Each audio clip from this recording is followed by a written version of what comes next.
کیا پاکستان میں سرائکستان کے ساتھ ساتھ کراچی اور ہزارہ کو بھی الگ صوبہ ہونا چاہیے؟ اور اگر ہاں تو یہ کرنے میں کن کن مسائل کا سامنا کرنا پڑ سکتا ہے؟ یا پھر پاکستان میں موجود 32 ڈویژنز کو الگ صوبہ ہونا چاہیے، یا کریشن آف پاکستان کے وقت موجود 12 ڈویژنز کو پروونس بنانا چاہیے؟ لیکن ان سوالوں کے جواب دینے سے پہلے ہم جانیں گے کہ کسی بھی صوبے کے بنانے کے کیا ریزنز ہوتے ہیں، اور کیا نئے صوبوں سے پاکستان کے موجودہ مسائل کو حل کیا جا سکتا ہے۔ Let's break it down. To understand the situation, we will look at 3 different dimensions.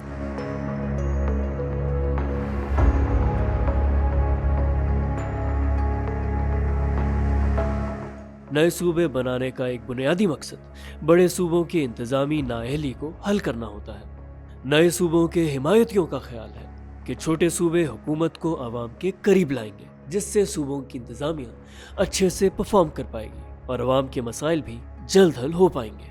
تاہم ایک متبادل خیال یہ ہے کہ اصل مسئلہ لوکل حکومتوں کے پاس اختیارات کی کمی کا ہے، جسے نئے صوبے بنائے بغیر بھی حل کیا جا سکتا ہے۔ آپ کے آفیسز موجود ہیں، میونسپیلٹیز کے، میونسپل کارپوریشنز کے، سارا انفراسٹرکچر موجود ہے، تو آپ ان کو پاورز دیجئے، آپ ان کو ڈیولوشن کیجئے اپنی پاورز کی۔ لیکن یہ آپ یہ دیکھ رہے ہیں کہ 2010 سے 15 سال ہو گئے ہیں، یہ پاورز ڈیوالو نہیں ہو رہی۔ پنجاب میں تو 10 سال ہو گئے ہیں، الیکشن ہی نہیں ہوئے، on one pretext or the other, اور یہی حال اسلام آباد کیپٹل ٹیریٹری کا ہے۔ تو اس لیے میں سمجھتا ہوں کہ صوبے بن جانے سے ڈیولوشن تو نہیں ہوگی۔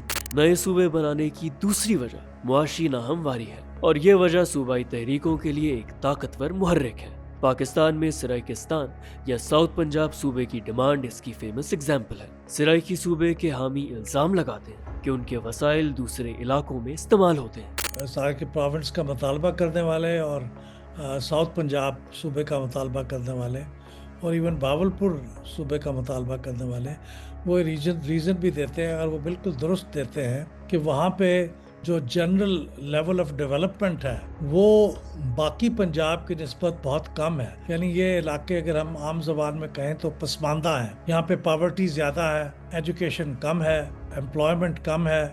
سرائکی صوبے کے حامیوں کا کہنا ہے کہ نئے صوبے کے بنانے سے وسائل کی منصفانہ تقسیم کو یقینی بنایا جا سکتا ہے، اور جس سے ان کا ریجن ترقی کرے گا۔ اور این علاقے دی محرومی اور این علاقے دے جتنے بھی تھوڑے پسماندگی ہے وہ صرف اوہ دور ہو سکتی جب تک تھوڑا اپنا صوبہ۔ یہاں یہ بھی یاد رہے کہ 2020 میں ساؤتھ پنجاب کے لیے ملتان میں الگ صوبائی سیکریٹریٹ بھی بنایا گیا تھا، تاہم کانسٹیٹیوشنل پروٹیکشن نہ ہونے کی وجہ سے اس کے کوئی خاطر خواہ نتائج نہ حاصل ہو سکے۔ نئے صوبے بنانے کی تیسری وجہ مخصوص ثقافتی اور لسانی پہچان بھی ہے۔ پاکستان میں سرائکی صوبہ تحریک، ہزارہ صوبہ تحریک، کراچی صوبہ تحریک اور بلوچستان میں پشتون صوبہ تحریک اس کی ایگزامپلس ہیں۔ خیبر پختونخوا کے اندر جو ہزارہ صوبہ ہے وہ یہی ہے کہ ہزارہ کا جو ریجن ہے وہاں موسٹلی زبان ہند کو بولی جاتی ہے، پشتو وہاں کی رولنگ لینگویج نہیں ہے۔ اسی طرح سے بلوچستان میں جو الگ صوبے کی بات کی جاتی ہے تو وہاں پہ پشتون اسپیکنگ پاپولیشن کو الگ صوبہ بنانے کی بات کی جاتی ہے، وہ بھی لینگویج کی بنیاد پہ ہے۔ اسی طرح سرائکی صوبے کی بنیاد بھی اس لینگویج ہی ہے۔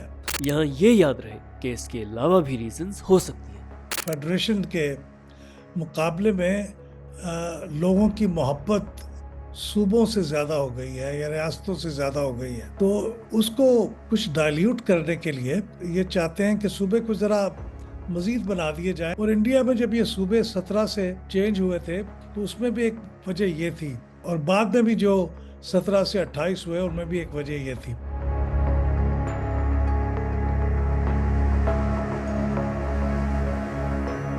پاکستان میں صوبائی سرحدوں کو تبدیل کرنا بہت ہی مشکل کام ہے، even next to impossible in some cases. Pakistan میں نیا صوبہ بنانے کے لیے آئینی ترامیم کے لیے متعلقہ صوبائی اسمبلی میں 2/3 اکثریت کی ضرورت ہوتی ہے۔ اس کے بعد پاکستان کی نیشنل اسمبلی اور سینٹ میں الگ الگ 2/3 میجورٹی کی ضرورت ہوتی ہے۔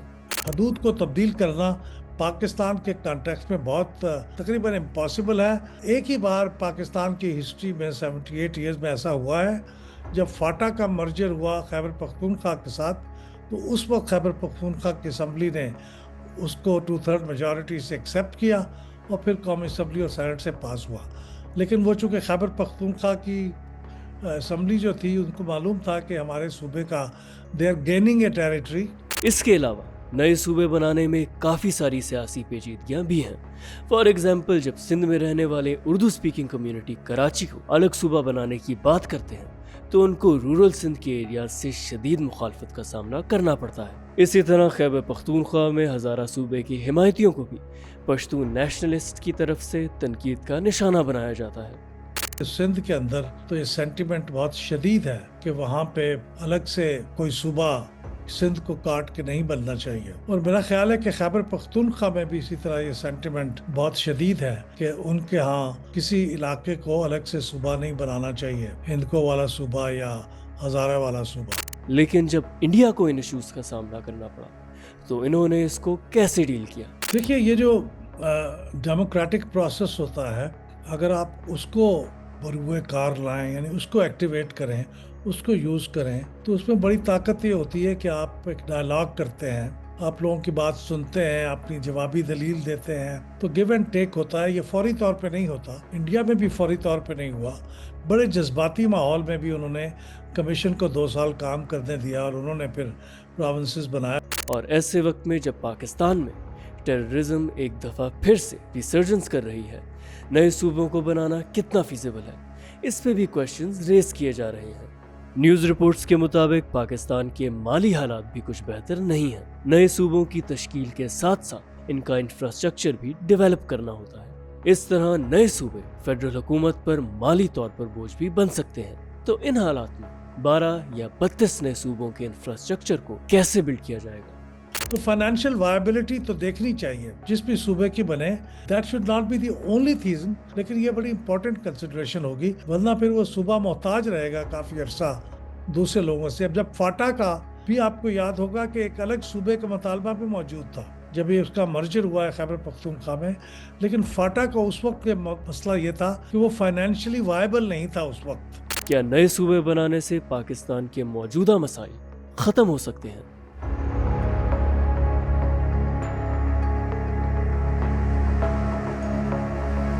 اپنے قیام کے بعد سے انڈین اسٹیٹ تلنگانہ میں نمایاں معاشی ترقی ہوئی ہے، لیکن یہاں یہ بھی یاد رہے کہ انڈیا میں بڑے صوبے بھی موجود ہیں جن کی آبادی پاکستان کی کل آبادی کے برابر ہے. اسی طرح یو کے میں کوئی بھی صوبہ موجود نہیں ہے، لیکن وہاں ایڈمنسٹریشن ٹھیک سے چل رہی ہے. دنیا کے کئی ملک ایسے ہیں، بلکہ میجورٹی ہے، تقریباً 80% ملک ایسے ہیں جو فیڈریشنز نہیں ہیں. وہاں پہ صرف ایڈمنسٹریٹو ڈویژنز ہیں. ایڈمنسٹریٹو ڈویژنز کو کئی جگہوں پہ صوبے بھی کہتے ہیں، لیکن وہ صوبے اس معنی میں نہیں ہیں جس معنی میں پاکستان میں صوبے ہیں یا کسی فیڈریشن میں ہوتے ہیں، جہاں صوبوں کا جو دائرہ کار ہے وہ کانسٹیٹیوشنلی پروٹیکٹڈ ہوتا ہے. اگر پاکستان میں نئے صوبے بنتے ہیں تو شاید اکنامک مسائل کسی حد تک حل ہو سکیں، لیکن اگر ان صوبوں میں بھی لوکل گورنمنٹس امپاور نہیں ہوں تو ایڈمنسٹریشن کے مسائل حل ہونا کافی مشکل ہے.